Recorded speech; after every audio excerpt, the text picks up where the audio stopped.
திருவண்ணாமலையாடும் அருணேசா ஆதி பரமேஸ்வரா கை தொழுதேன் பிறவி பிணியினை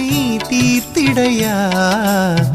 ஆயுள்ளாரோக்கியங்கள் தந்திடையா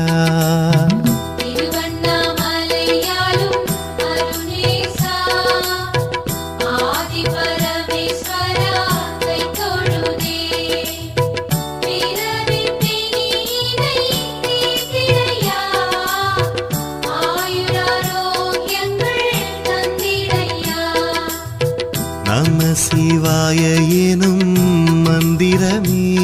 அது பஞ்சாட்சரம் என்னும் தந்திரமே சித்தி சுத்தியோடதை ஜபித்து வந்தால் சகலமும் வந்தே